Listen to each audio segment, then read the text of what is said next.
When you open up a new free-to-play video game nowadays, you'll have some expectations about what you're getting into. It involves being drawn into interesting concepts, artwork, or maybe gameplay, but you'll need to deal with the constant need to pay money to have an optimal experience, let that be flashy cosmetics or season passes. The game will try something to draw your attention away from the gameplay loop. Even more predatory practices would include loot boxes or gacha mechanics that lock content or more blatantly make you pay to win. This is very strange if you think about the situation you put yourself into when opening a free-to-play video game. You signed up to play something for free, but you are hinted to play the more you invest your time and effort into the game. You might rationally understand that the game needs some sort of monetization to stay alive, but even if you do spend some money to get out of the most tedious grind, it is nonetheless frustrating to play a game that necessitates so much grind. Why don't the developers fix the balance, optimize the game? Or why do they fail to provide for you the content you think is a perfect fit for the future of the game?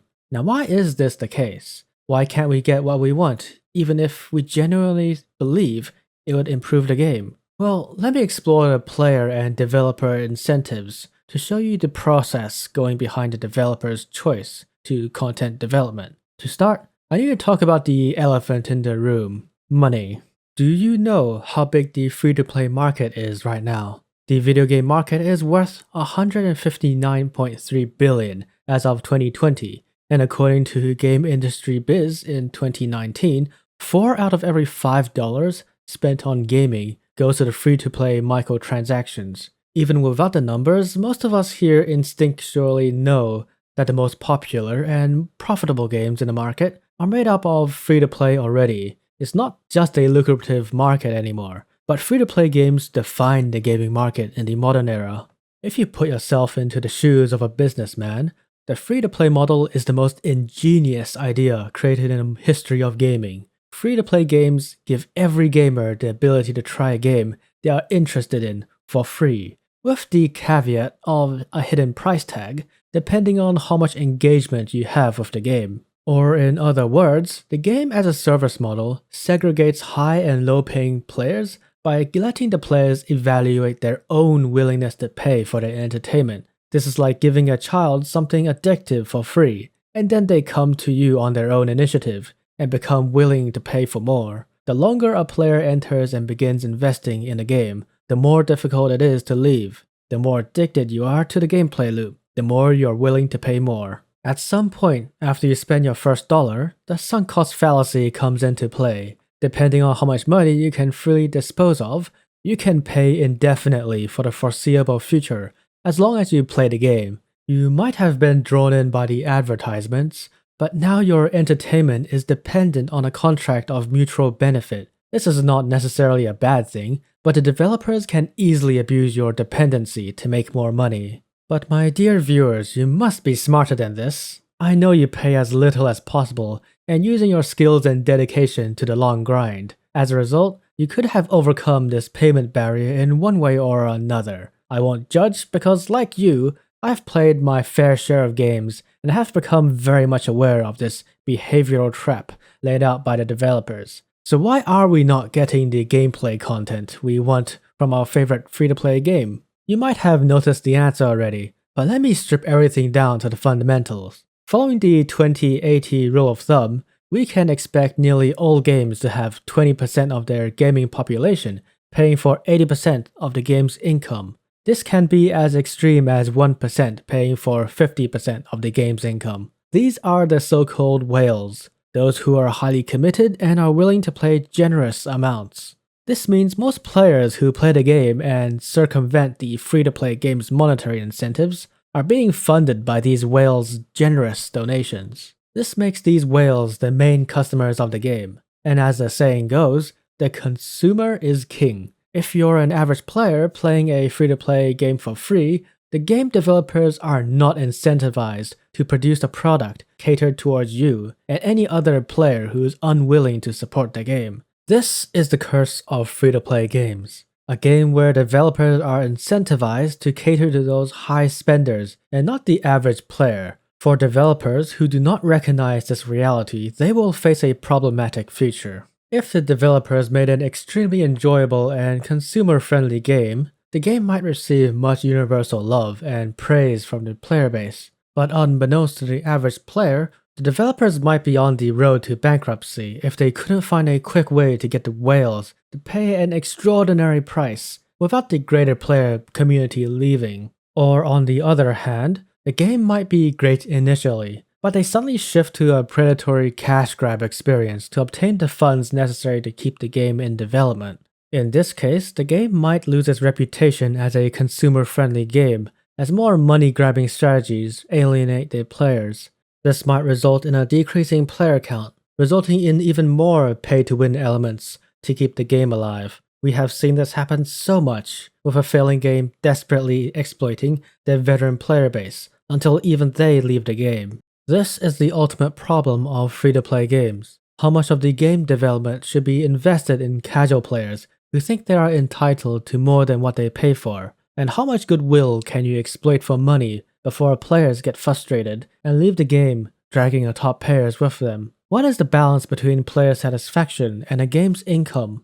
It's a tightrope that all free-to-play developers must cross. It is an extremely difficult one, and also a very controversial one. Let's start talking about player incentives, the side we are much more aware of, and participate in ourselves. We want to play a good game, so we always have demands that we think are fair. So let me ask you this question. How much money do you think you should pay for the game you are playing right now? I bet the answer will not come naturally because you don't know how much it costs to run a game. Let me try to illustrate a simple problem with some rough estimates to depict what the developer might think. Let's say you're playing a free-to-play competitive shooting game. Your game is being run on a 20Hz potato server, so you'll often find your bullets not registering and lag is making item and equipment usage glitch out. Well, of course you're frustrated. You expect the developers to have a 60Hz server set up for a competitive game such as the one you're playing. The 20Hz is detrimental to the game's need for a more fair and skill-expressive equal playing field. This sounds about reasonable. What is the cost of improving the game's server from 20Hz to 60Hz for, let's say, a maximum concurrent player base of 50,000? 20 to 60 Hz means the server-side computer needs to do 3 times the amount of calculations between each player's movements. For simplicity's sake, this upgrade only needs 3 times the amount of computer power, which translates to 3 times the cost for hosting any player on the server compared to before. You are, in a sense, asking for the developers to make the change to triple their server costs to benefit every gamer in the game. Let's say they indeed listen and make this change. The result will be the top 20% of the payers paying for the increased server operation costs. Let's say the previous server cost was $1,500 per month for the max capacity of 50,000 concurrent players. The rough calculations would mean these top 20% of payers will need to pay for $5 up to $100 per year in addition to what they already pay to just break even.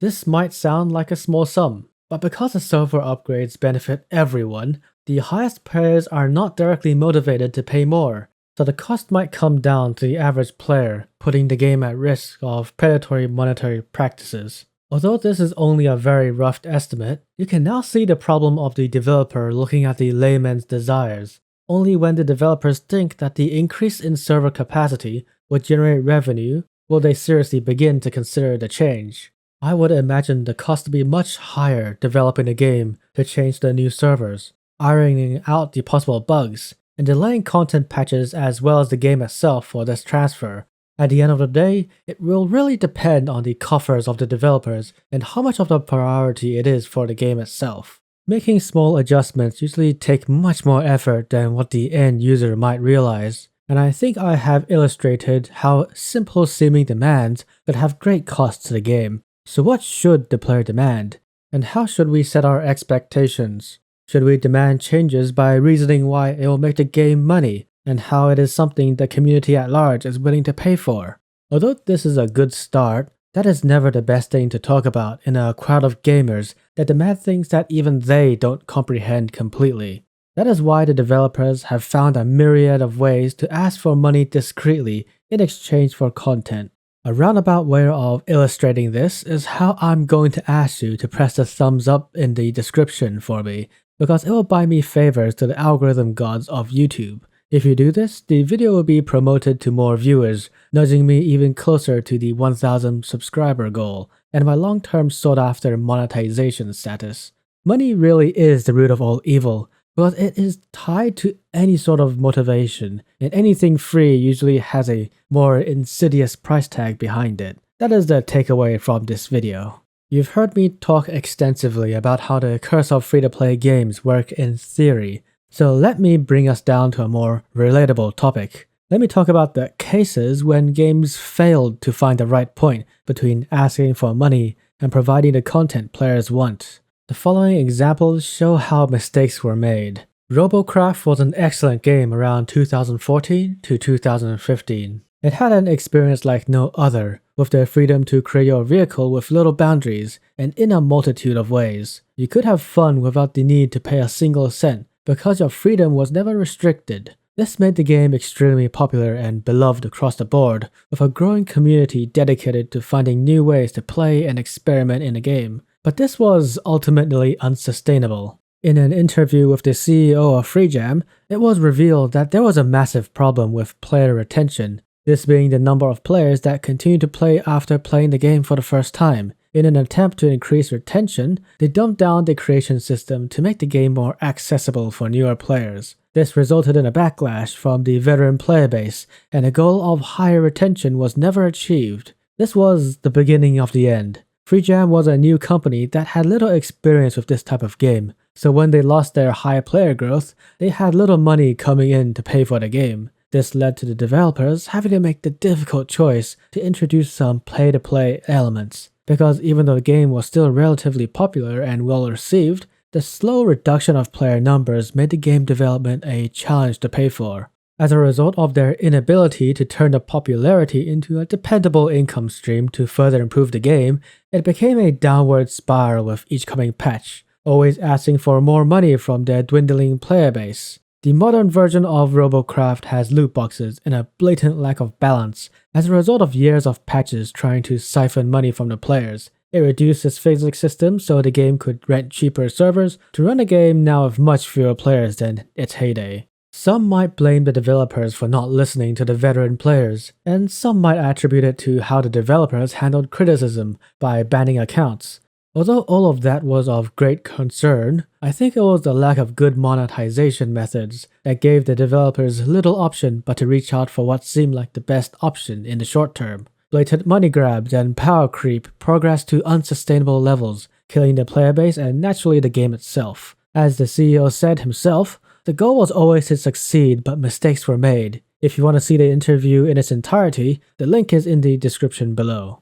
A game of multiple people's childhood, MapleStory is another one of these stories. Being one of the first free-to-play games, its revenue came from pay-to-progress items. As the game developed, with each patch adding just a bit more to grind, or increasing a level cap, the game became a grind fest, where a new player or a character would have a very hard time getting close to the top levels, where new content was mainly focused on. This monetary system alienated casual players due to the harsh grind and the overtly repetitive nature of the game to siphon money from veterans with each new character was no longer sustainable due to the lack of new player numbers. This need to bring in new blood resulted in the Big Bang update, which saw the developers revamp the game's progression system to ease new players into the game. But without the ability to sell items to ease the grind, which was their main way of making money, the developers shifted to a pay-to-win monetary system, gating the best items in gacha loot boxes. This obviously alienated the veterans who played the game for its time-consuming yet fair progression.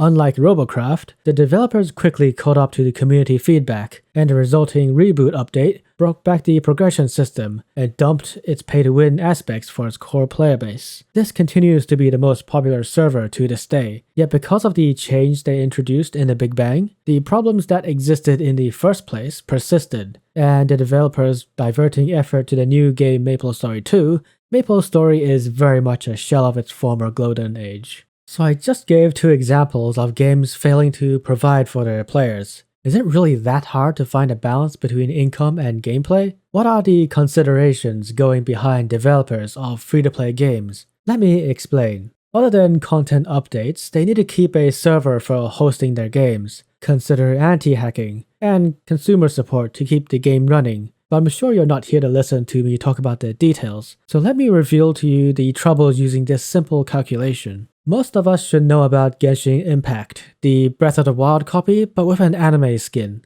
I'm not saying it's a bad game due to copying something else successful. In fact, I praise it for following a proven formula and giving its own spin. For those who don't know, the main monetary system it uses is gacha, following the rich anime mobile game tradition, because it is at its core a mobile game. If you remember the 2080 rule, we could calculate the cost of a specific new game character by predicting the cost using the prediction table the game provides us. So say you want Mona, her drop rate is 0.6% per pull, and with Mercy mechanics you could get her in 180 pulls at max. Using some simple calculations, we can expect our chances of getting Mona to be somewhere between a price range of $178 to $356 if we used real money and nothing else. If the cost of this character was a DLC, she would cost at least $100. But of course, it does not end there, as this is just one character out of the 19 others they have as of writing.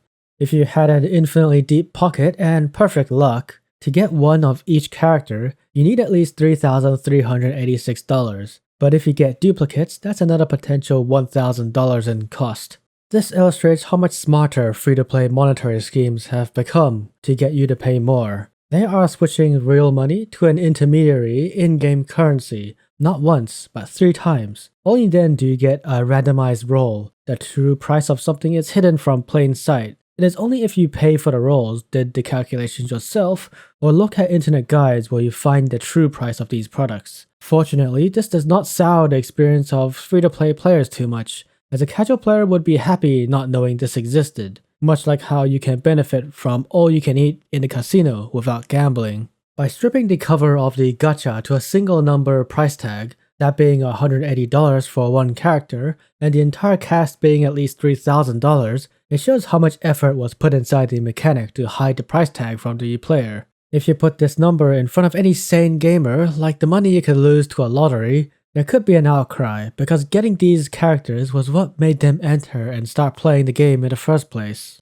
If we revisit the 2080 split with the top 20% paying for the 80% of the game's revenue, Genshin Impact could be translated into a direct purchase price of around $20 to $50 for access to the base game, with all the characters being in-game unlockables. Future content would roughly be around $10 in the form of DLCs. This is of course an extremely rough guessing at this point, but shows how putting a gacha in place of a flat-out purchase will draw in much more players. The free-to-play model extends the game's lifespan and content for the masses as long as the whales are willing to pay for the game's ludicrous prices.